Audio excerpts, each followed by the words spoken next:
Hello friends, ibihe byiza kuri mwese mukomeje gukurikira KTV Skills. Uyu ni wa mwanya wacu wa nona ubimenye none uyu munsi noneho mbazaniye ibintu by'ubwenge cyane.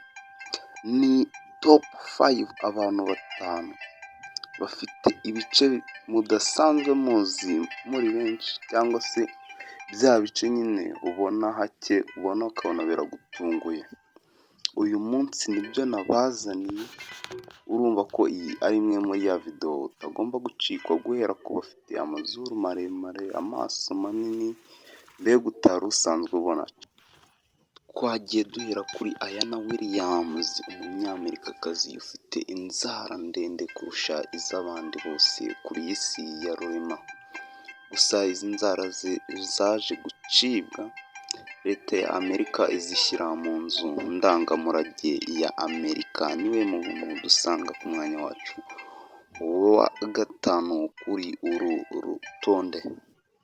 Ku mwanya wacu kane turasanga Shiklanka family, bafite ururimi rwataraye rwa mbere ku isi, kuko we n'umukobwa we babiherewe igihembo cya Guinness Record cy'abantu bafite ururimi rwataraye kuri iyi si ya rurema kurusha abandi. Tugiye ku mwanya wacu wa gatatu, mwibutsa kureba munsi nimba warakoze subscribe, liking iyi video, uyisharinge n'abandi bantu babibone, ndetse muri comment utubwire icyo wumva twaza gukoraho ubutaha. Tugiye ku mwanya wacu wa gatatu, bamwita Machikulin, umukobwa muremure ufite amaguru maremare wa mbere ku isi, uturuka muri leta ya Texas muri leta zunze ubumwe za Amerika. Akaba yarabiherewe igihembo kabisa, yabiherewe igihembo cya Guinness Record, igihembo gihabwa umuntu waciye agahigo n'ibindi bigiye bitandukanye.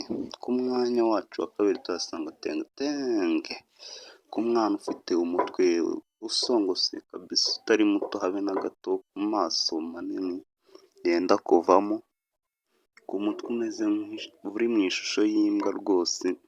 Ni umwe mu bantu nawe bafite ibice byihariye, akomoka mu gihugu cya Uganda. Tengteng rero niwe dusanze ku mwanya wacu wa kabiri.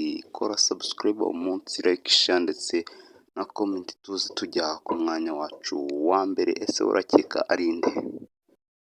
Ku mwanya wacu wa mbere turasanga Sultan Kuzzi, ni umugabo w'umunyaturukiya, umugabo muremure ufite ibice bye hafi ya byose birebire kurusha iby'abandi bose ku isi, harimo nk'ikiganza cye gikubye icy'umuntu usanzwe inshuro ebyiri, ndetse no mu ndeshyo rwose itoroshye habe n'aka na gato. Niwe mugabo wa mbere muremure ku isi, yanabiherewe igihembo cya Guinness Record.